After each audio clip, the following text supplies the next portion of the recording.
dropped, but they wasn't ready. Champagne glass with the Martinelli. Champagne glass with the Martinelli. Champagne glass with the Martinelli. The beat dropped, but they wasn't ready. No. Champagne glass with the Martinelli. I got all my people with me. Wifey says she wanna sippy. I know your parents hate the drinking. Sure they do. But it's all good cause this right here, that Martinelli. Uptown at Alex, so much Nelly, they brought pallets on my tent. Still got balance in my liver, got no damage, no, nada. I'm about that good time, homie, no regrets. Shoe game too strong, I don't wanna flex. No flexing. Look at I'm a honeymooner, me and wifey in Aruba, and we bout to hit the scuba. She said take out the trash, what I look like, I'm the super. She ain't think that's funny, I'ma do it, alright, alright, alright. I got a game plan, leaving in the same car that we came in. When that Nelly's in the system, ain't no telling if we twisted or we isn't. They be yelling now. Pulling up like the night is ours. Shorty's getting turned at the bridal shower. The beat dropped, but they wasn't ready. Champagne glass with the Jordan on fire right now.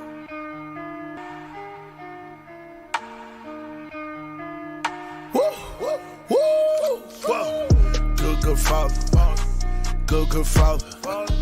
You take office, turn them into sons and daughters. Good father, you a good father. You take office, turn them into sons and daughters. Perfect in all your ways, got me jumping off the stage. Each and every day, know I gotta give them praise. And my life done changed, I'll never be the same. I am loved by you, that's just who I am.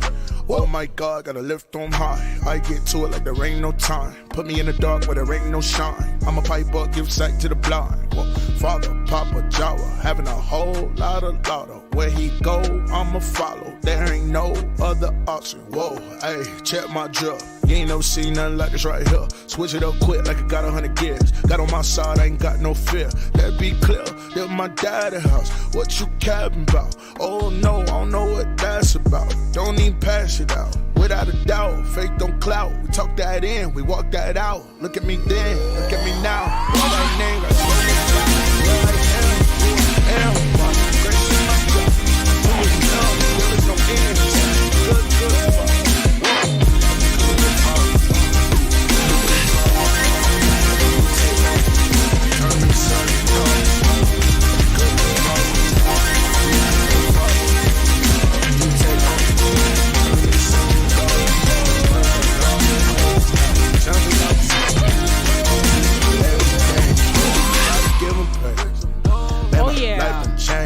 Okay, never be the same. I am loved by you. Okay. See, a guy like me gotta thank him all. Ready to Friday to Friday. I am excited. Wifey, thank you for bringing them my way. I am excited. Grace and mercy, Sophie, so I don't know why. Yeah, keep on stressing the past that's behind me, and I got a long way to go. Controversy ain't new to me. Shout out, praise and blessings flew to me.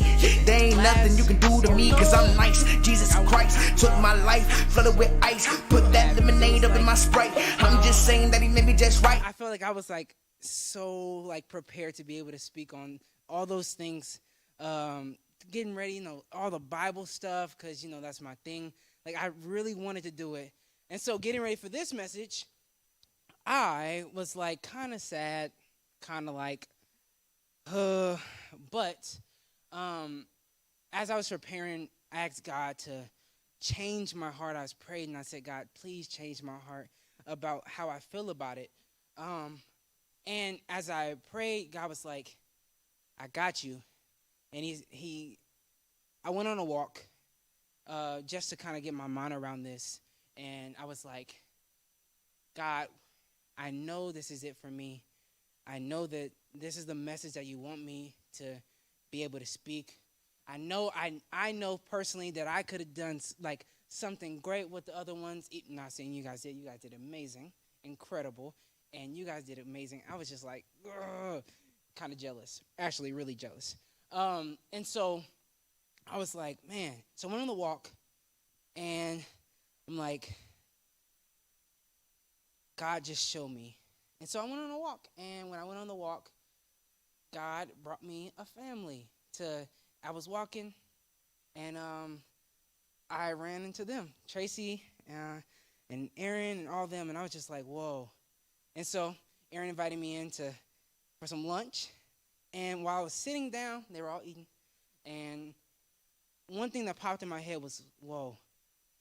I asked for you to bring me a family because I know what this message is about. I know this series is going to be very important. He brought me a family, and right when I left, I was like, I got it.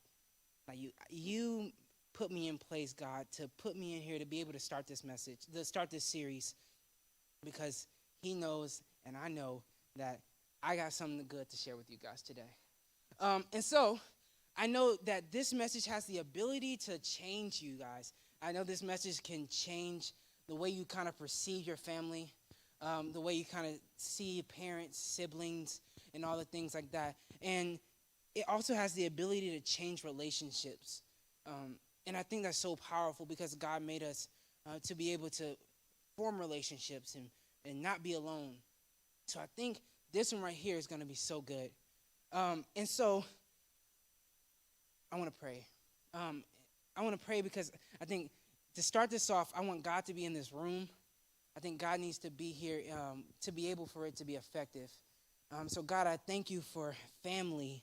I thank you for giving us the ability to understand that, things may not always go as we plan. Things might always be the best, but we know that in your presence, things are good.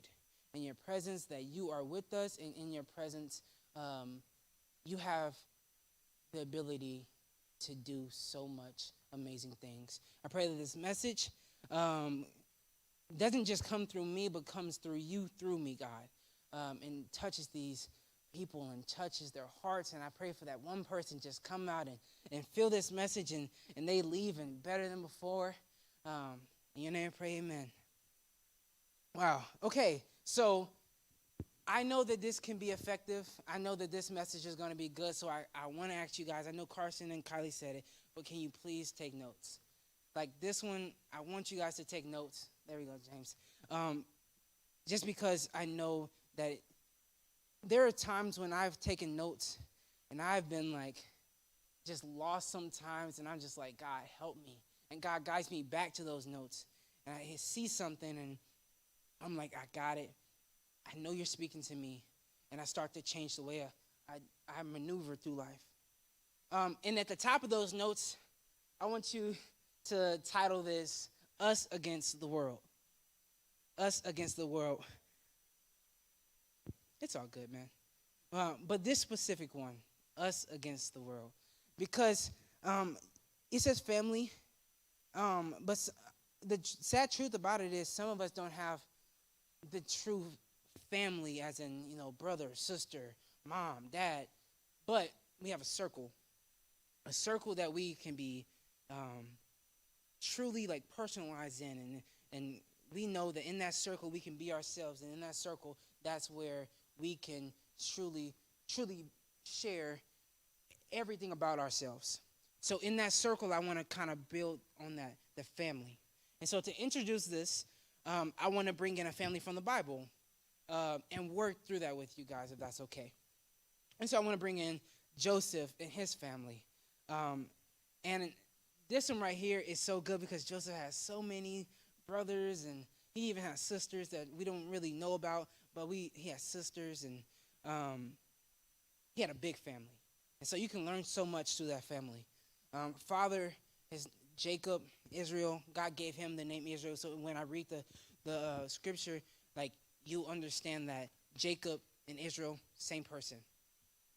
And so I want to start off with Genesis 37. And I'm going to start off with verse 2. Man, it's going to be good. So, 37 verse 2 says, this is the account of Jacob's family line. Joseph, a young man of 17, was tending the flocks with his brothers, and the sons of Bilhah and the sons of Zilpah, his father's wives. and he brought their father a bad report about them. Now Israel, Jacob, his father, loved Joseph more than any of his other sons. Now, to really say this, like being a parent then and being a parent now, it's kind of different. The way they saw things, the way God gave them instructions and things were different. So the way the parents, so it says that he loved Joseph more than he loved his other sons because he was born at a later age. But it's different. And so it goes on to say that and his brothers made an ornate robe for him. When his brothers saw their father loved them more than any of them, they hated him and could not speak a kind word to him. And that's where I want to stop first. How many times have you ever been with a friend, brother, sister, mother, father, and you've been so mad at them, you had no good thoughts in your head, and all you could say was like nothing positive, nothing good. And I think that's so interesting to think about, because as we continue to grow, we notice that a lot of times it really doesn't change. The only thing that really changes that we can affect is our hearts. And so asking God to change our hearts, it changes the way we kind of look at things, and it changes the way we kind of perceive how we want to look at our family. And I say us against the world, and I title that because when you look at your circle, when you look at your family, a lot of things can go wrong. A lot of people can leave your life. But that circle, it should be the most bonded thing that you have. It should be the most like linked thing that you have. You should rely on your family for so much good, for so much comfort, for so much safety. It's so powerful. Okay, and so now I want to go to Genesis 39, verse 20. And right here, man, it says, 39 verse 20, it says, now the third day was Pharaoh's birthday, and he gave a feast for them. Actually, Joseph, master, this is wrong, sorry. Right here, it says, but while Joseph was there in the prison, because, after all that happened, his brother sold him into slavery.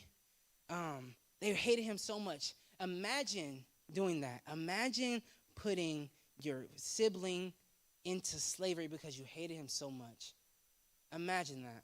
Imagine so much hatred. Imagine so much like pain in yourself that you knew that the only way that I could feel loved, the only way that I know that they care about me is to get rid of them. Me neither, James. Like it's so crazy, because the thing is, when you look at hatred, God has never put hatred in the plan for us. In any of his plans, he says, I have plans for you. In that plan, hatred is never in there. Hatred is something that the devil has brought into our lives to sway us away from God, to sway us away from, increasing our relationship with God and building on top of that, building our relationship with people in a positive manner. God has never put hatred in our plan. But the devil, he strives and he thrives on that hatred. And so it says that while Joseph was there in the prison, since he was in jail, the Lord was with him. Now, I think that's so important to say, because when we don't know where to go, he's in prison, locked up, sad. And you can't, the thing is, throughout this whole story, Joseph, he started at 17, and became where he eventually ended at 30. This was not just an easy time, so he went through struggles. We go through life, and we go through family issues, we go through ups and downs, but we understand that it's not going to be automatic. It's not going to be just the flip of a switch and everything's good now. It's a process. It's a process that we have to understand and be able and understand that we need to understand that sitting in that process and how we understand and go through that process really determines the outcome of it. That process of like studying for a test, the process of studying for that test, the outcome is good. But if you live in a way where you're just like, man, I hope I do good. Man, I'm just going to cheat. But then you get caught. Carson. But then you get caught. The outcome is bad. So the process of that time period, how you live out and how you endure that time period and keeping God first and keeping God at the head of everything in that process will determine the outcome of it. And I think the thing about it is when it says that God and the Lord was with Joseph in prison, like that's comfort. That's the ability to feel loved in the hardest times. So the thing is, he didn't sway away from God even though he went through so much. He was in jail because he was lied on. He was in jail. He didn't do nothing. In every situation, he was the top slave. He was the top slave. He ran the entire household. Things were looking so good. I know there's times, especially I can speak from experience, there are times in your family and times just in your life where you feel so good and you think nothing can go wrong. And then everything goes downhill. And then you think, oh man, nothing's ever going to get good again. That's where we got to flip the switch. And that's in the middle of the process where we have to turn and say that this right here is where I'm going to actually stay steadfast. This is where I'm going to seek God the most. Because in our valleys and in the trials, there's so much blessing that can come out of it. And so it says since he was in there, the Lord was with him, that's another thing I wanted to speak on. Like, understand that God never leaves you. Even when you feel like he's not working, even when you feel like that he's not like talking to you, speaking to you, God's never not working for your good. He's never not working for the betterment of you, especially when you seek him. So in your family, I can speak from experience. There are times when, like my parents' divorce, like I didn't think anything could go worse, but then it got worse. But my mom stayed positive. And that's the most important thing for me is when you stay positive, other people see you. And they see that how can this person stay positive through so much pain? How can this person stay positive and this so much like anger that they should have? But my mom stayed positive. My mom stayed like up, and that she really started to seek God. She really started to bring us along, me and my sisters along in that process. I wouldn't be here today if my mom didn't stay strong in that process. I wouldn't be here today if my mom didn't say, no, devil, I'm not going to follow you, and I'm not going to listen to what you got to say, but I'm going to follow God, even through the roughest times.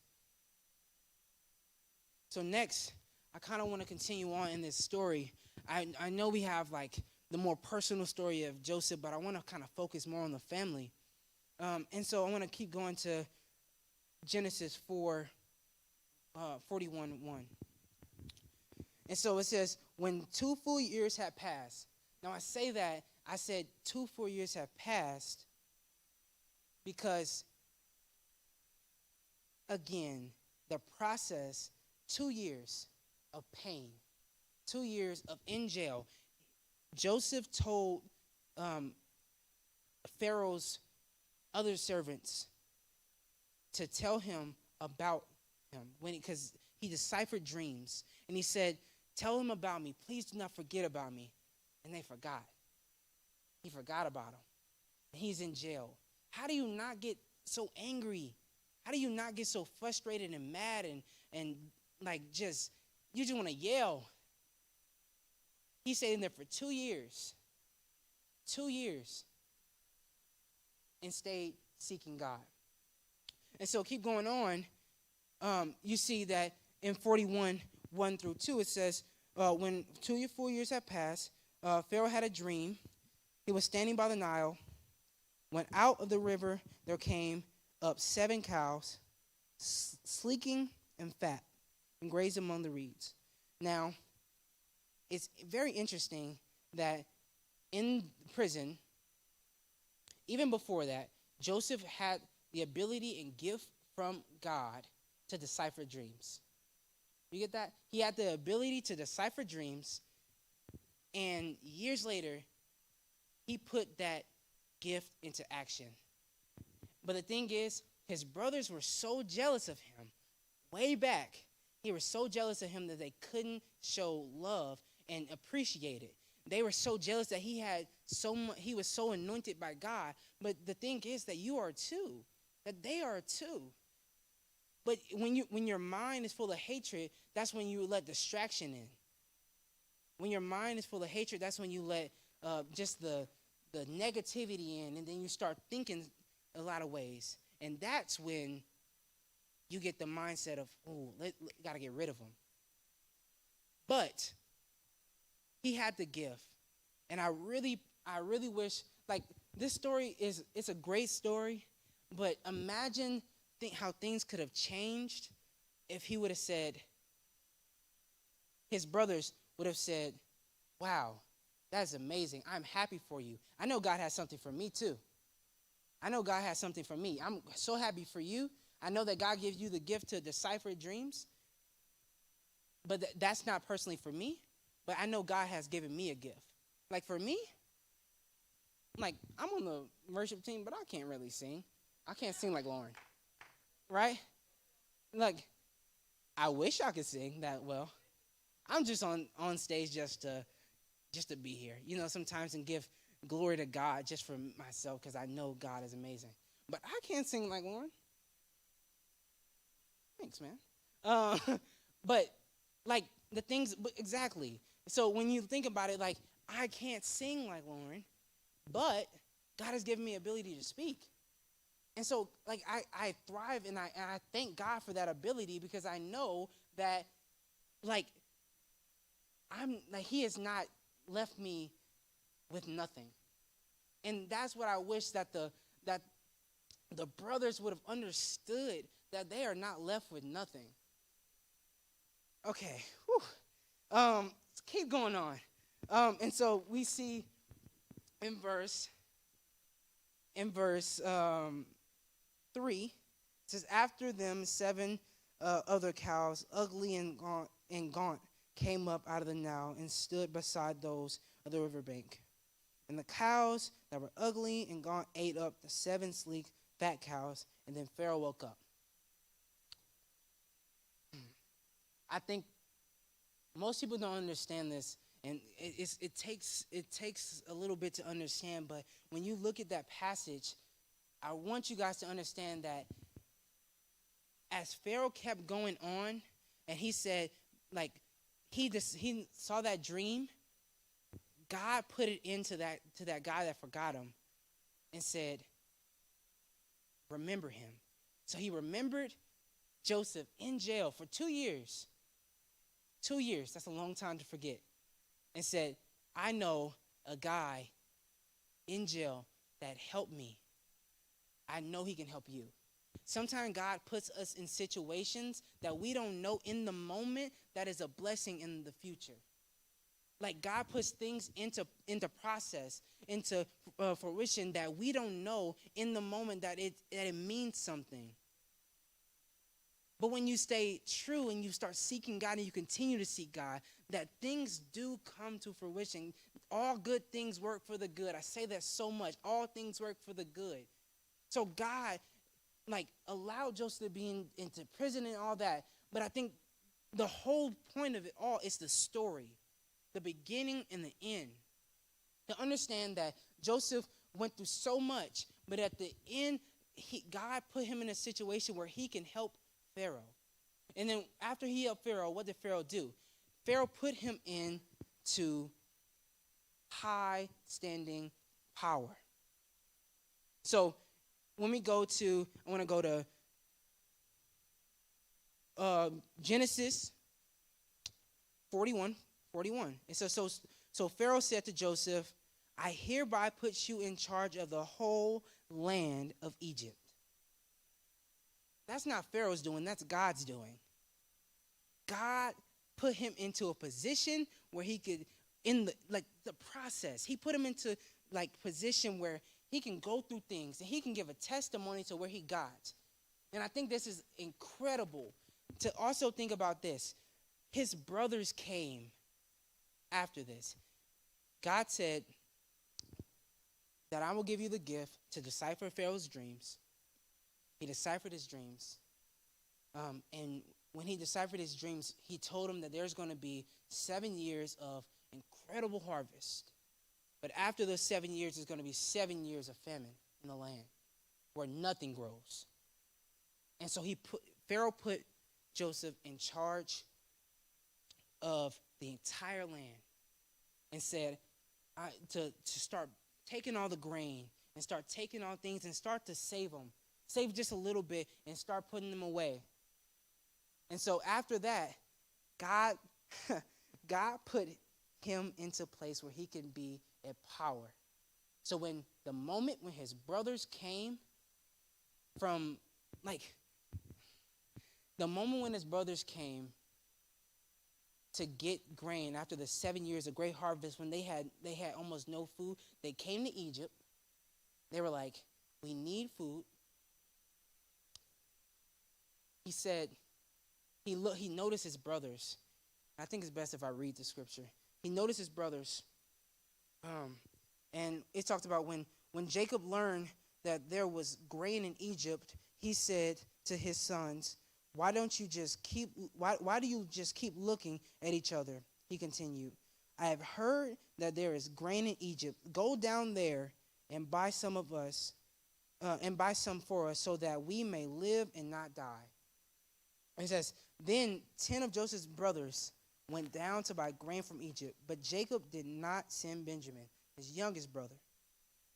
Joseph's brother with others because he was afraid that harm might come to him. So Israel's sons were among those who went to buy grain. For there was famine in the land of Canaan also. So verse 6, it says, now Joseph was the governor of the land and the person who sold grain to all his people. God put him in position. God did that. And it also goes on, so when Joseph's brothers arrived, they bowed down. Oh my gosh. They bowed down to him with their faces to the ground. And so in the beginning, God gave him a dream that their grain was that they were bowing down to Joseph. And the grains were symbols for the brothers. And I think it's very amazing how when God gives you something, it's going to come to pass. This is years and years and years later, but it came to pass. God tells you something. I promise you it was going to happen. And so it kept going on, and he remembered the dream and all that. And the thing about it is, it says as soon as Joseph saw his brothers, he recognized them, but he pretended to be a stranger and spoke harshly to them. He spoke harshly. And so it's kind of interesting because since he spoke harshly, it reminds me of me and my sisters. And they did something to me. And so because they did something to me, I'm going to do something to them.